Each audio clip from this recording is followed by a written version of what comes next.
why you will be getting Social Security after all. I have all the details and exactly what you need to know right here in the video, so let's get right into it. First off, let me ask you a quick question. In the last couple years here, how many people have you heard about or that you've talked to that have been very concerned about their Social Security benefit, having these benefits garnished or reduced, or even the insolvency issue that we've heard about so many times over the last few years? I think we can all probably agree we have certainly talked to some of these people, and maybe us as individuals are very concerned about this, and rightfully so, because we continue to hear about it and all of these lawmakers as well as the administration coming out telling us these benefits are going to be garnished and cut very significantly in a matter of just years. Well, that's what I want to talk about here in the video, as well as giving you some reassurance that showing you benefits are aplenty, there's trillions upon trillions of dollars available, and I do want to talk through the process because this is interesting what is playing out right now, and I want to talk through the details along with a bunch of other numbers that we need to take into consideration and why Social Security will be around indefinitely. This program is not going anywhere anytime soon. First off, let me share with you some numbers really quickly to put this entire conversation into context.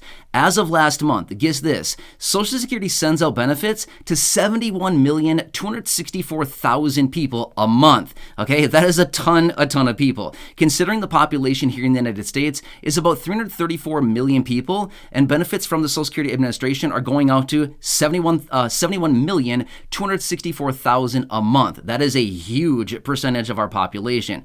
Do you think that they're going to allow this program to just grind itself into the ditch and be like, well, that's it. We had a good run, but I guess we're over now, right? It's not happening, okay? So again, I just want to make it very clear here. These benefits are certainly not going anywhere, even though we continue to see all these articles. We hear all the people talking about it. The program is broke. It's busted. It's bankrupt. The benefits are ending. No, they're not, okay? In fact, as of the last Social Security Board of Trustees annual report that they released, the trust fund has just under $2.8 trillion.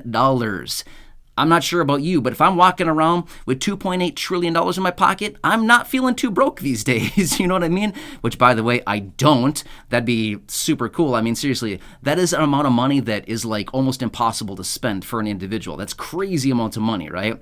Anyway, let me talk you through some more of the details here and share with you what's going on. Now get this, as of right now, there's about 37.9 million people across the entire United States living in poverty, okay? As a result of that, about 10 million of those people are seniors age 65 and older. So about 10 million people age 65 and older who are seniors are living in poverty, okay? Now get this, the poverty rate of seniors would be 38% without Social Security. That's a lot, okay? So basically what that comes down to is another 15 million seniors would be in poverty right here, right now, as we speak, if it were not for Social Security. At the same time, they also said that about 22 million kids are pulled out of poverty each and every year because of Social Security, okay? So that is, what's the math on that? 37 million more people between kids and seniors alone would be living in poverty if it weren't for Social Security, okay? On top of how many people are currently living in poverty right now, we'd be looking at a major issue if it weren't for Social Security, okay? This program has been around for a very long time. Now get this, let me share with you some other details about this because this is actually pretty fascinating. I find this to be very interesting stuff, okay?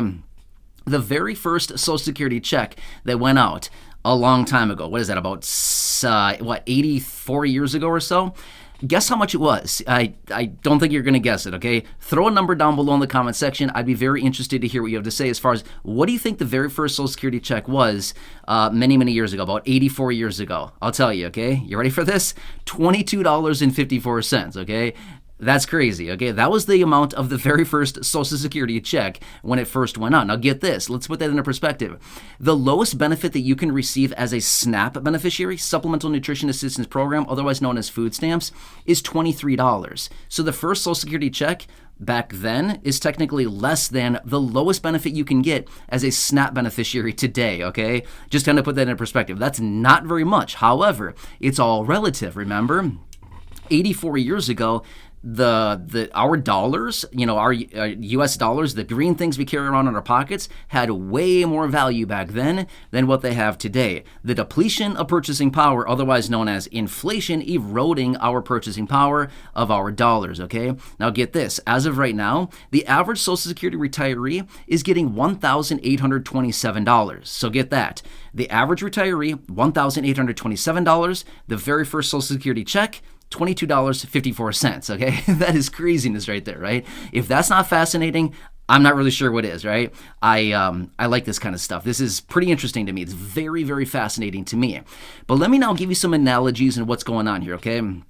So let me explain this, because there's a lot of talk out there and there's some myths going around suggesting when Social Security becomes insolvent, that means all of these checks are ending, right? No, it's not happening, okay? Let me explain what goes on here, okay? Now, I've given an analogy before in other videos talking about a bathtub filling up, the spout pouring water in, and the drain going out, okay? Now, I'm going to give you a different analogy this time.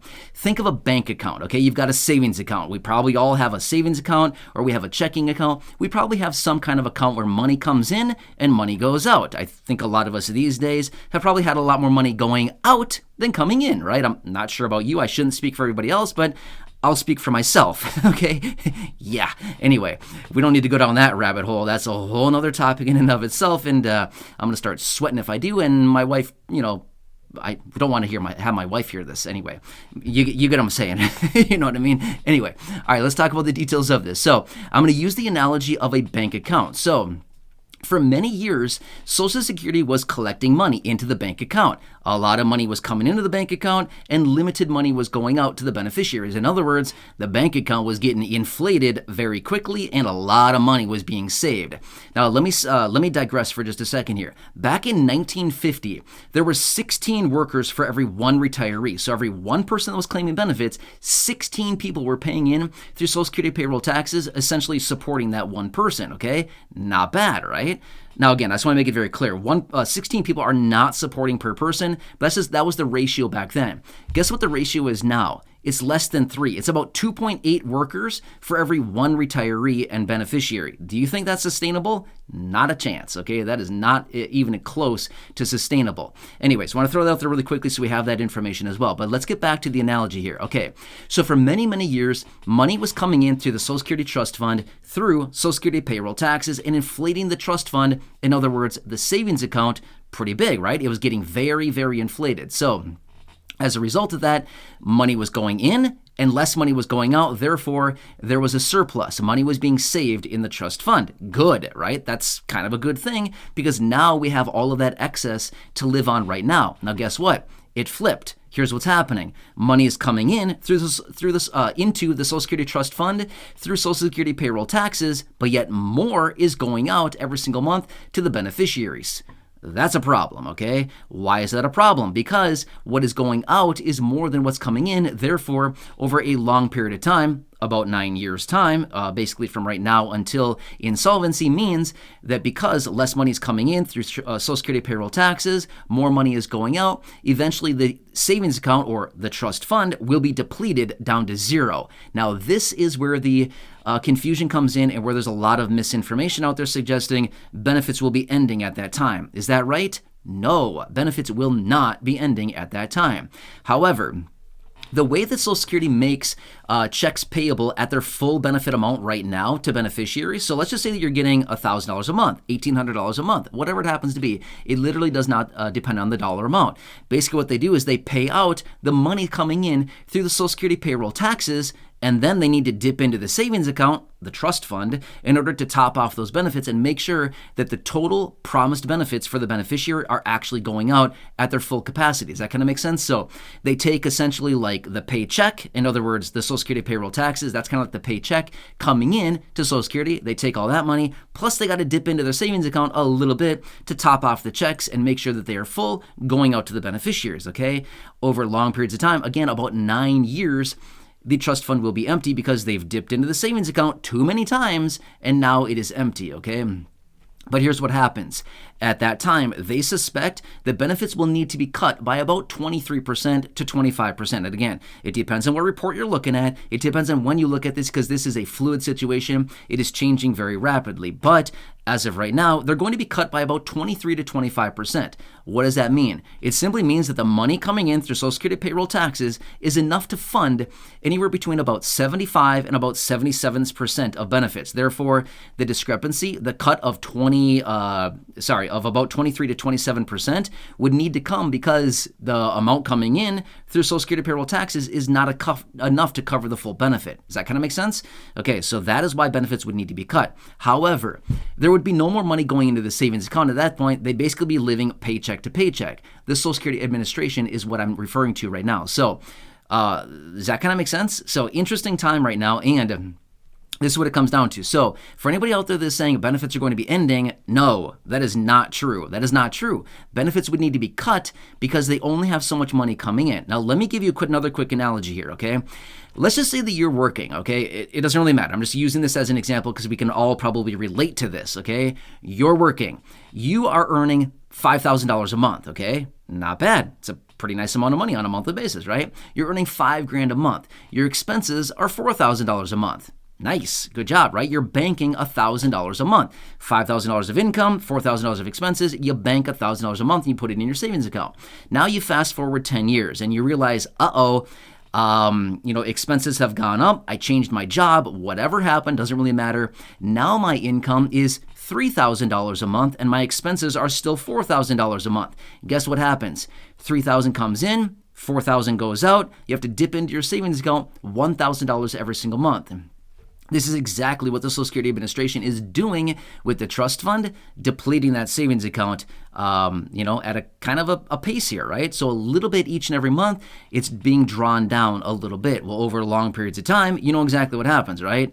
It goes to zero, okay? So then you got to do a couple of different things. You got to increase income, cut expenses, as in cut benefits, or figure out a way that this scenario is not really working, okay? So that's exactly the situation that Social Security has upon them, is they need to figure out what's going on here. And again, I shouldn't even say Social Security. It's Congress. They're the ones that have to figure this out. They are the ones that have the ability and the magic wand to wave it and figure out what they're going to do to make sure that these benefits are not actually cut. So there's a couple different solutions that they can approach this with. Number one, increase Social Security payroll taxes, okay?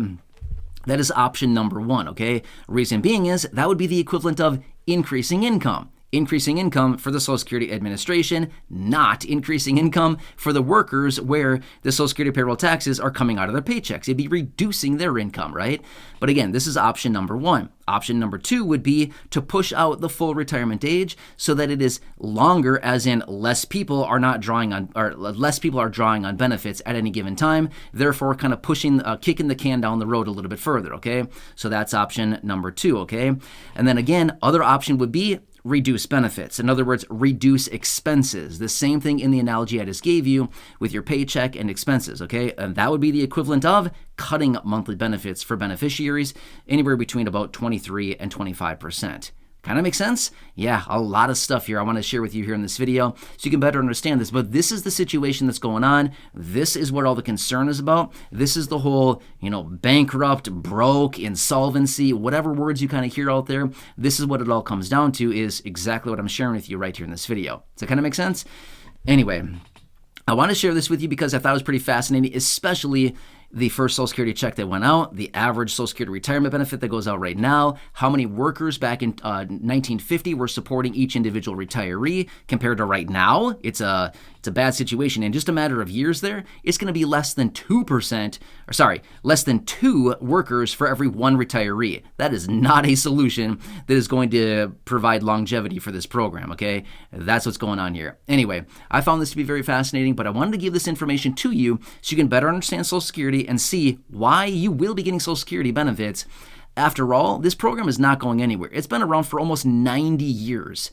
Do you think after 90 years they're just going to say, oh, sorry, the program's gone? No, it's not going anywhere, but it will need to take on some major reform. We all know that. What is it going to include? Here's my best prediction as of right now. They're likely going to raise the full retirement age. They're likely going to raise taxes, and there may be a potential threat, maybe at some point in the future, of reduced benefits. However, if they raised taxes enough, and again, I'm not saying any of these approaches are the best, I'm just simply saying if they got onto it right now, there would be a chance to save this without cutting benefits at all whatsoever in about 9 years. But guess what? If they pass legislation 2 days before it goes insolvent, do you think that's enough time? No, they need a long time. How long does it take to build up your savings account? Takes a long time, right? It takes a very long time, especially when you're putting a little bit into it. $10 here, $20 there, $50 there, $150 there, whatever it happens to be. It takes a very long time to build that up. It can't just happen overnight, okay? So anyway, hope this one helps you. I thought it was very interesting. I wanted to bring this to your attention to let you know why you will be receiving Social Security benefits after all. And again, it's a concern, but at the end of the day, nothing to be concerned about right now. We've got a lot of time here, regardless what you're hearing out there. Just want to bring you this reassurance to let you know your benefits will be arriving. So hope this helps you. Again, please subscribe down below if you haven't done so yet. Share your feedback down below in the comments section. Let me know if you have any questions, concerns, anything you want me to elaborate on. Otherwise, share the video with your friends, family, social media, and go back and check out any of the other thousands of videos here on the channel. Until next time, enjoy your day. Take care. Have a good one, and I'll catch you again later.